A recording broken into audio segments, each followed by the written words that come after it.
tema de hoje, eu até escrevi, porque eu levantei com essa mensagem na minha mente. Eu falei, vou escrever um post.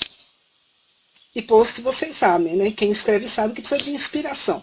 Tem hora que vem e tem hora que não vem. E eu acordei com isso na minha cabeça, me questionando uma série de coisas. E eu escrevi assim, ó, vou ler. Sofrimento fortalece ou destrói? Mas por que o sofrimento fortalece ou destrói? Gente, é a coisa mais simples do mundo de entender. E uma vez que a gente entende, a gente começa a introspectar aquele entendimento, aquela informação, aquele conhecimento. E à medida que a gente vai digerindo aquilo, introjetando aquilo, até conseguir carregar o subconsciente com aquela informação, dá um certo trabalho. A gente...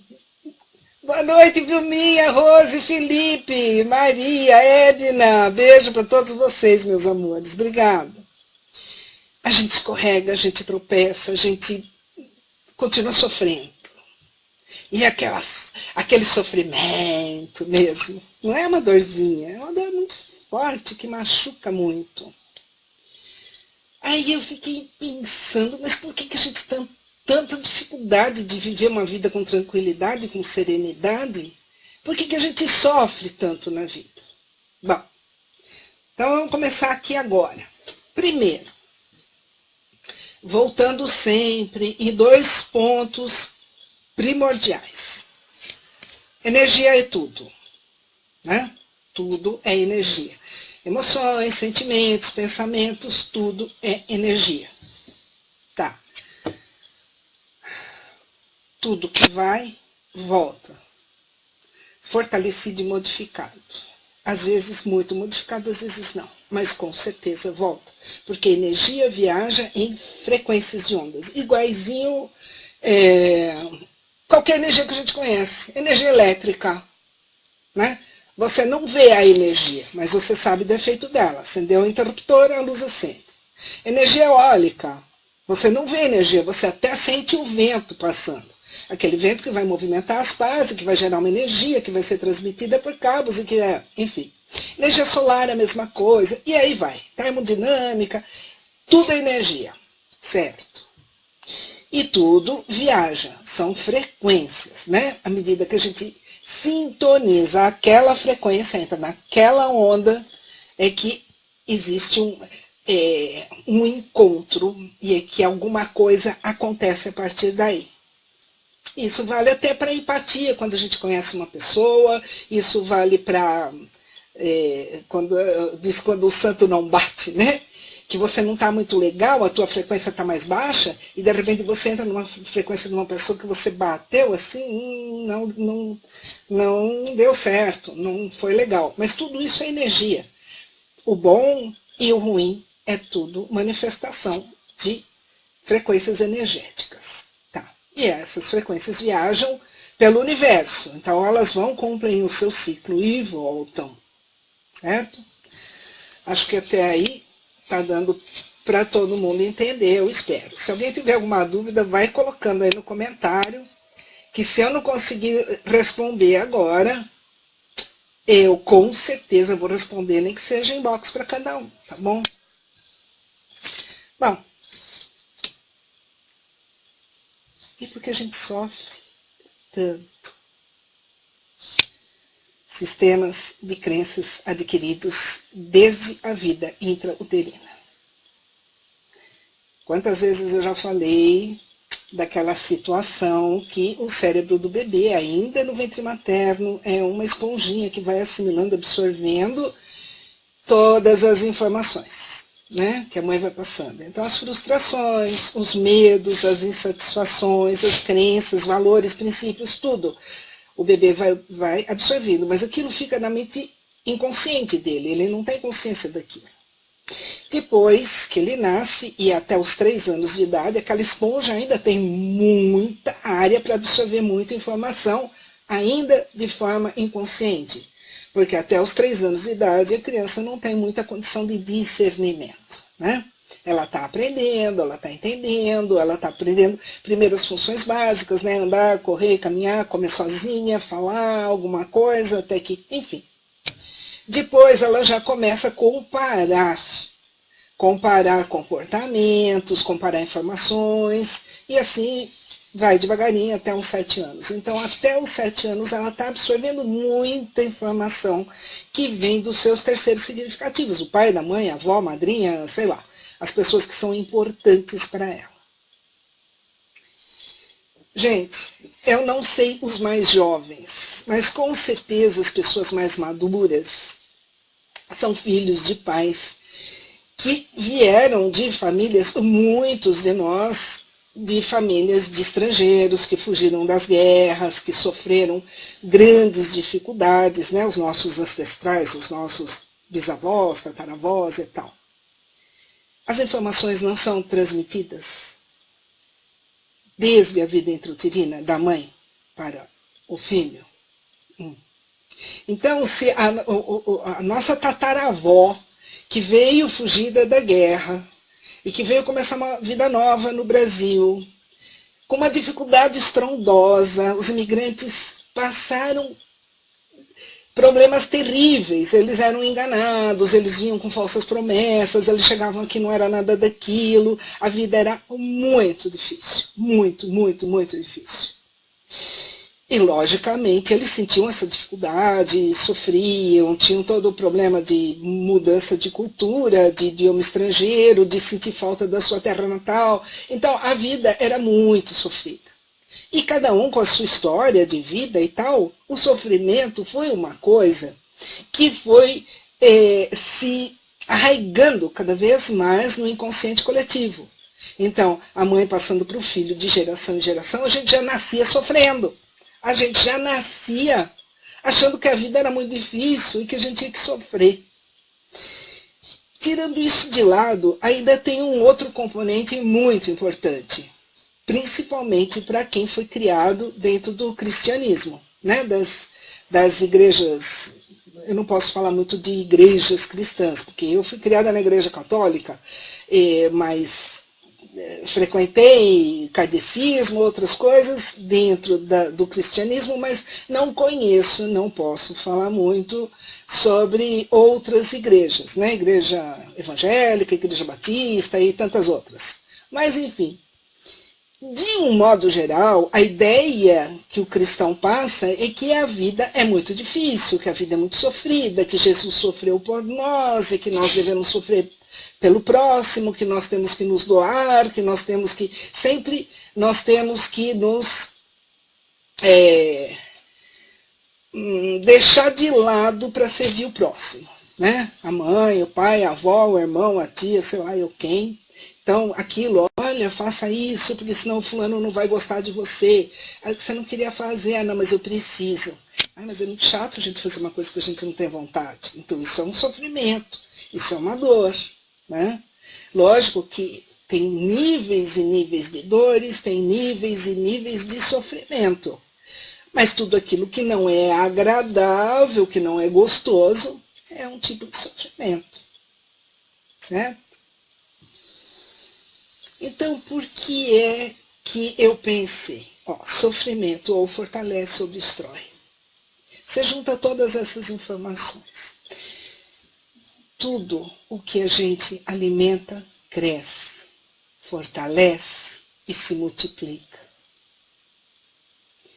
Tudo o que a gente não alimenta vai se degenerando, debilitando e morre. E isso serve para a dor e para o sofrimento também. Então, na medida em que nós fomos criados por famílias que vinham com certa dificuldade, que sofriam, que tinham uma vida muito difícil e que passaram isso para os nossos avós, que passaram para os nossos pais, que passaram para a gente, à medida que aquilo foi sendo passado, foi sendo interiorizado nas pessoas, elas acreditavam naquilo e sofriam com aquilo. E aquilo foi se tornando cada vez mais forte, poderoso. Cada vez mais, tudo que tem poder toma conta muito rápido de uma situação. Agora vejam bem, quando a gente fala de emoção e sofrimento é uma emoção, é uma dor emocional, nós estamos falando daquele segundo cérebro. Quem me acompanha sabe, né? Que é o cérebro emocional, o cérebro dos animais já um pouco mais evoluídos. E que não tem capacidade de raciocínio, de discernimento. Ele sente. Ele vai em busca da alegria, do prazer, dos jogos, das brincadeiras. Ele sabe discernir o que ele gosta do que ele não gosta, mas ele não tem muita capacidade de escolha. Ou ele aceita ou ele rejeita. Certo? Então, quando a dor chega para a gente, ela já chega tomando conta. Ela vem muito forte. Então, ela captura toda a nossa capacidade de raciocínio.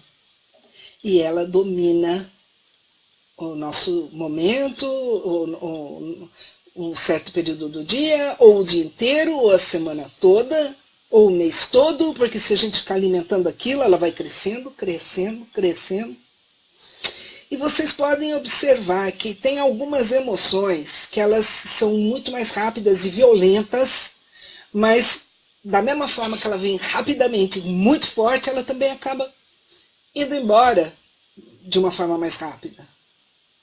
Aquelas que vêm mais quietinhas, mais sorrateiras, mais devagarinho, elas vão se instalando e a gente não percebe muito. E aquilo vai tomando conta da gente, e quando a gente percebe, a gente está totalmente à mercê dessa emoção.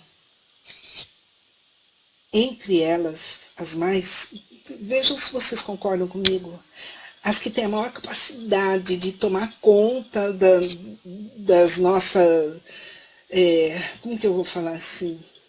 Do nosso emocional mesmo, vai. São a tristeza, a mágoa e o ressentimento. Oh, 3 emoções espertas. 3 emoções que vão se instalando devagarinho e vão tomando espaço e vão se fortalecendo, porque a gente vai alimentando cada uma delas sem a gente se dar conta. Porque elas não se mostram, como a raiva, por exemplo. Quando acontece uma situação qualquer, que a gente é tomado pela raiva, nada segura. Né? Quem fala palavrão, quem quer bater, bate, quem quer espernear, esperneia, enfim, as pessoas demonstram a raiva, o ódio, a ira com muito mais violência, mas de uma forma muito mais espontânea, rápida. E passou aquela hora, aquele momento, aquela briga, pronto, passou a raiva. Mas no lugar da raiva, quem é que vem se instalando devagarinho? O ressentimento, a mágoa ou a tristeza. Porque a raiva é filha do medo. Né? A raiva é uma emoção que aparece quando a pessoa tem medo de perder aquilo que ela tem com a outra pessoa que está criando aquela situação de conflito. Então, ela tem medo de perder o respeito, o amor daquela pessoa, a admiração daquela pessoa, e ela fica totalmente desestabilizada emocionalmente e vem aquele surto de raiva e aí aquele bate-boca, aquela discussão, aquela coisa. Quando isso passa, e passou, cada um foi para o seu canto, resolver suas coisas, a raiva passou, mas ela começa a questionar a si mesmo. Olha o lado do sofrimento, olha o que é a tortura. Ela não questiona por que a pessoa fez aquilo. Ela questiona assim, nossa, por que ele fez isso? Eu não mereço isso, eu fui legal para ele ou para ela, eu sempre ajudei, eu nunca esperava isso. Esse é o questionamento mais errado que existe, porque ele não traz nada além de frustração, insatisfação, criticismo e mais mágoa e mais revolta. Quando eu falo questionar, eu falo assim, a pessoa não envolvida pelas emoções, ela não tem condição. Primeiro, a gente não tem mesmo condição de avaliar o que vai dentro do coração, da mente da outra pessoa. Mas quando a gente conhece bem, e normalmente essas situações acontecem quando a gente gosta muito da pessoa, já convive com a pessoa e tem condição, sim, de questionar a coisa de uma forma mais tranquila, a gente não para pensar, meu Deus, ela está nesse estágio evolutivo, ela não teve condição de avaliar esse ponto meu, ela não teve condição de segurar a sua onda, assim como eu também não segurei a minha. A gente sempre foi amiga, então ela não fez por mal querendo me ferir, ela fez pelos problemas internos dela. Ela fez porque talvez ela tenha se sentido magoada ou agredida com alguma coisa que eu não fiz, mas ela interpretou como se eu tivesse feito. Ela está num momento muito ruim da vida dela, está passando por sérios problemas. A gente começa a questionar de uma outra forma. Não é tentando botar panos quentes, não. É tentando realmente entender o que vai no coração daquela pessoa, o porquê dela ter se comportado daquela forma. E quando a gente faz isso, olha que interessante, é o seu neocórtex que está administrando, através da capacidade de raciocínio, ele está administrando aquelas emoções que estão lá no cérebro emocional. E aí o que acontece? Você diminui aquela sensação de mágoa, de ressentimento, automaticamente aquilo começa a diminuir. E aí você aceitando que aquilo foi um fato extraordinário que aconteceu, não é um fato corriqueiro que aconteça com frequência. E naquele momento aquela pessoa não tinha condição de agir de outra forma. Fosse pelo estágio emocional, pela condição de consciência que ela tenha para administrar aquilo, ou seja, por um momento difícil que ela esteja vivendo. Enfim, você começa a perceber que é uma situação que acontece independente da vontade das pessoas. Acontece por impulsos, acontece por momentos onde você perde a capacidade de administrar as suas próprias emoções. E aí, se você parar para avaliar, e não, assim, sem fazer um direcionamento correto da situação, você vai fazer só crescer o seu sofrimento, né? Só vai fazer crescer. E você, em vez de aceitar para minimizar o sofrimento, neutralizar aquele sofrimento, se você começar a alimentar aquela dor, aquele sofrimento com a sua mágoa, com o seu ressentimento, com a sua incapacidade de aceitar e de perdoar, isso vai fazer mal para você e para ela. Porque toda vez que você pensar nessa pessoa, você está emanando aquela energia de mágoa, energia de insatisfação, de frustração, de ressentimento. Mas você está fazendo muito pior com você mesmo. Porque as emoções estrangulam a nossa capacidade respiratória. A gente respira errado. Com tristeza, com mágoa, com raiva, com tudo. Não importa se a respiração vai ser mais rápida ou mais lenta, ela vai ser mais curta.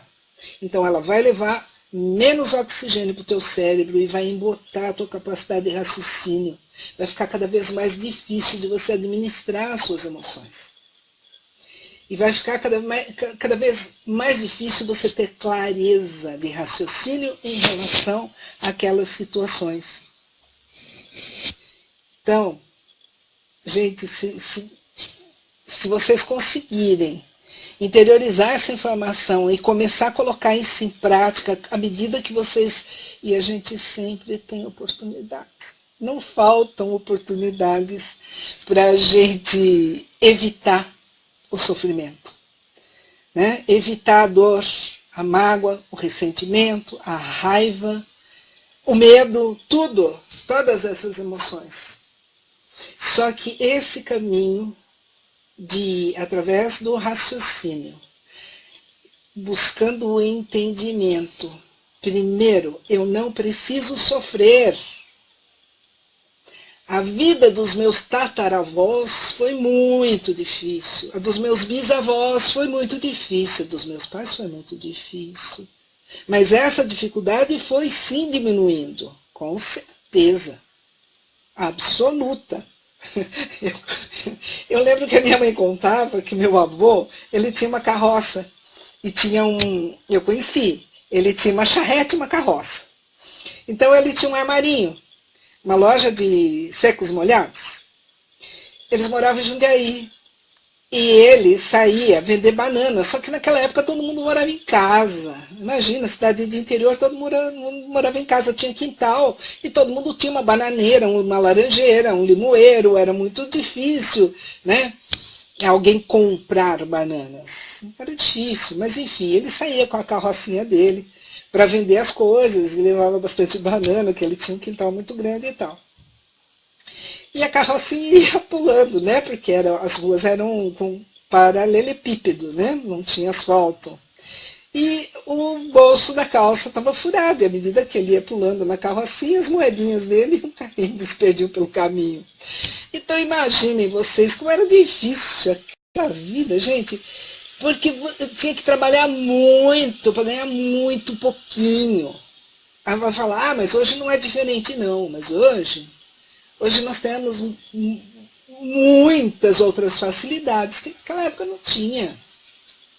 Então não dá para comparar o conforto que nós temos hoje, a tecnologia que nós temos hoje, as facilidades que nós temos hoje com aquela época. É uma coisa inacreditável, não vai muito longe. Há 30 e poucos anos, 40 anos, eu era casada e tinha um sítio lá em Camanducaia, ficava a 11 quilômetros do centro da cidade. Nós íamos, lógico, de carro, tínhamos tal. Os nossos caseiros, eles tinham casa na cidade e tinha casa de caseiro no sítio. Eles iam a pé, 11 quilômetros. Por quê? Porque não existia ônibus, não tinha. Ou conseguia uma carona ou ia a pé. Então vejam, por mais que tenha sido muito, muito sofrida a vida dos nossos ancestrais, à medida que os tempos foram mudando, que tudo foi modernizando, muitas facilidades foram acontecendo, só que o nosso emocional foi trabalhando no sentido contrário. Porque à medida que as facilidades da vida iam acontecendo, naquela época quase ninguém sabia ler e escrever, não existia televisão, quem tinha muita condição tinha um rádio em casa. Né? Era muito difícil você ter boa assim, facilidade de informação. Livros eram caríssimos. Hoje você compra livro até pela internet, e tem sebos que vendem livros muito em conta, enfim. Veja, por exemplo, a quantidade de escolas que tem hoje, que tinha na época, mas o que eu quero dizer mesmo, a vida foi se tornando mais fácil, por mais difícil que a gente ache que a vida é hoje. Só que à medida que aquela informação, que a vida é difícil, que a vida é sofrida, que o sofrimento faz parte da vida, à medida que essa informação, mesmo que fosse inconsciente, foi levada das nossas tataravós para a nossa tataravó, para a bisavó, para a avó, para a mãe, ela sempre foi sendo reproduzida e vivenciada como verdadeira e absoluta. Então nós fomos criados achando e acreditando que a vida é difícil e que o sofrimento faz parte da vida e que a gente tem que sofrer para merecer alguma coisa melhor e que tem que sofrer porque o sofrimento é assim mesmo. Isso tudo é balela, gente. Isso tudo é falta de conhecimento e informação.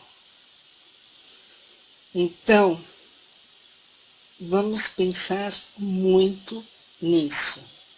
Porque eu tenho certeza que, como as fichas foram caindo para mim, as fichas vão cair para vocês. Se vocês começarem a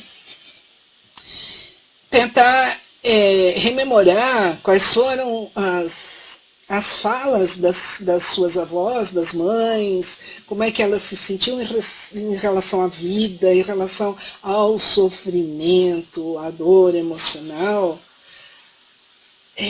vocês vão perceber que puxa vida, mas é mesmo, né? Isso Sempre foi assim. Só que está na hora de mudar, gente. Tudo está mudando. A vida está mudando, o planeta está mudando. Tudo está na hora da gente desaprender o que os nossos pais nos ensinaram. O que precisam ficar do ensinamento deles? Princípios que são imutáveis. Valores que são imutáveis. Todo o resto precisa ser desaprendido. Até a moral muda com os tempos. Até a moral. O que era imoral há 30 anos atrás, hoje é a coisa mais tranquila do mundo. Não é? Agora, princípios, não. Valores, não. Fazer o bem, praticar o bem, você não precisa sofrer para fazer o bem. Você não precisa se espremer ou deixar de fazer o bem a si mesmo para fazer bem para o outro. Não. Primeiro você faz bem para você mesmo, para você estar bem, para poder levar o bem para o próximo. Então, princípios são imutáveis. Fazer o bem, sim. Amar ao próximo, sim. Então você pode ver, vocês podem perceber que tudo que é princípios são coisas sempre positivas. Agora, tudo que é dor, sofrimento, ou é aprendizado, e aí ele nos fortalece, porque quando a gente olha para aquilo com outros olhos e fala, nossa, pisei na bola, fiz errado, não era para ser assim, ou mesmo que você tenha feito tudo certinho e a vida te deu uma rasteira, não foi por acaso. O que é que eu tenho que aprender com isso? Então, se você aceita aquilo e busca a informação que você precisa, o conhecimento que você precisa, para tirar daquela situação que te fez sofrer, você sai fortalecido, você sai fortalecida. Então, sofrimento ou fortalece ou destrói. Tá bom. Meus queridos, muito obrigado por terem estado comigo aqui hoje. Eu espero que vocês tenham gostado.